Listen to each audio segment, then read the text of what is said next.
UP 2019 में होने वाले लोकसभा चुनाव को लेकर पार्टियां कितना गंभीर है, जिसको लेकर छोटे छोटे चुनाव को भी सियासी पार्टियां अपने मान प्रतिष्ठा की दांव लगा दे रही हैं।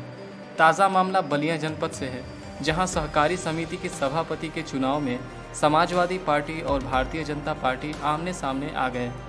समाजवादी पार्टी के पूर्व मंत्री नारद राय ने भाजपा पर आरोप लगाया है कि सपा के वोटर को बंधक बनाकर भाजपा जबरदस्ती वोट ले रही है, जिसको लेकर घंटों बवाल चलता रहा।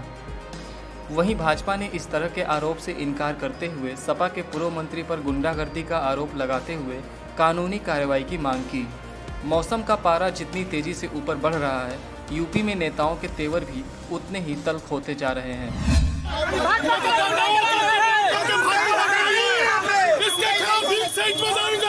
भाजपा के लोग जबरदस्ती वोट लूटना चाहते हैं, नहीं लूटना दिया जाएगा। प्रशासन कुछ भाजपा के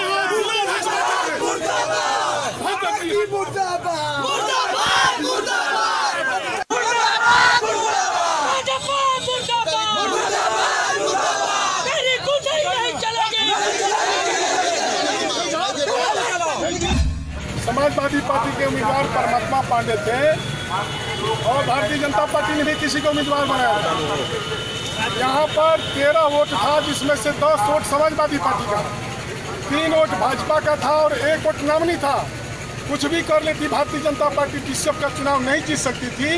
इसलिए शासन प्रशासन सबको लगा करके, यहाँ मंत्री बगल में बैठा है, संगठन के लोग बैठे हैं, सब लोग मिल करके समाजवादी पार्टी के 4 वोट को ले जाकर के जबरदस्ती सड़क से उठाकर एक कमरे में बंद कर दिया। आप लोगों ने देखा है, कार्यकर्ताओं ने कमरा तोड़ दिया। और जिला प्रशासन आप देख रहे हैं जिस तरह से नंगा नाच भाजपा के जिला अध्यक्ष यहाँ खड़ा होकर करा रहा है। हमारे रमेश्वर पांडे जी हैं जो ब्लॉक प्रमुख भी रहे हैं, इनका एक सगा रिश्तेदार भी उसमें बंद था। और 2 और 3 वोटर हैं, देखिए नाम लिखिए, ये बताएंगे आपको। जो रिश्तेदार है, एक वोटर थे और समाजवादी पार्टी के 2 वोटर राजेश यादव और ओम प्रकाश यादव हमारे इलाके के ये 3 वोटर हैं, जिसमें एक हमारे रिश्तेदार है और 2 संतोष पांडे भी।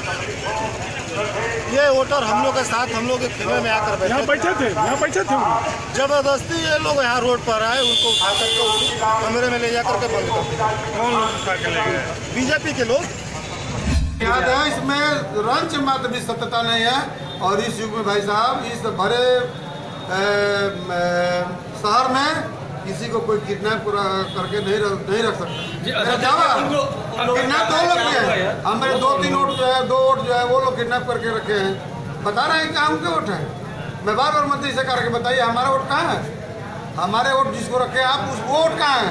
तो उस बताने के बजाय जो है वो नहीं कर रहे। अध्यक्ष जी, सपा के लोगों का आरोप है कि जिला अध्यक्ष के द्वारा बैठकर सरकारी मशीनरी का दुरुपयोग किया जा रहा है और गलत तरीके से मतदान कर प्रभावित किया जा रहा है। कोई बता दे कि कोई सरकारी मशीनरी का अगर दुरुपयोग सरकार के द्वारा किया गया है तो मैं राजनीति से इस्तीफा दे दूंगा। कोई भी अगर कह दे कि एक रंच मात्र भी कोई एक उसका रेडियो पंचायत भी, एक रेडियो कोऑपरेटिव भी कह दे कि इसमें शासन सत्ता का दुरुपयोग हुआ है तो मैं राजनीति से इस्तीफा दे दूंगा।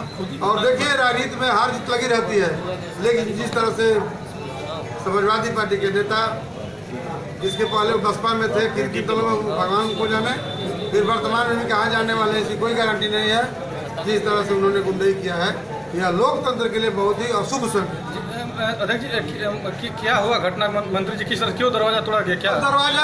वही हमारे जिले के सम्मानित व्यक्ति हैं बाबू कमलेश, वोट उठाने के लिए। और कौन उसमें कुछ लोग जो है, मान लीजिए हमारे पार्टी के नेता झुनू सिंह तो भी डेलीगेट हैं, राजनाथ पांडे जी वो भी थे।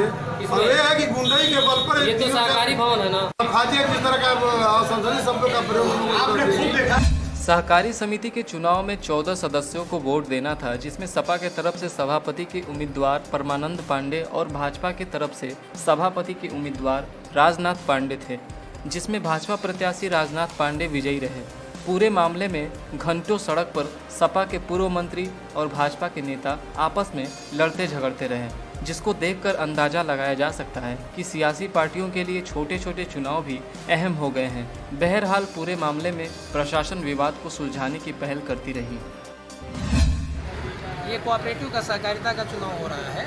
इसमें 14 मेंबर हैं, उन्हीं के बीच वोटिंग होनी है।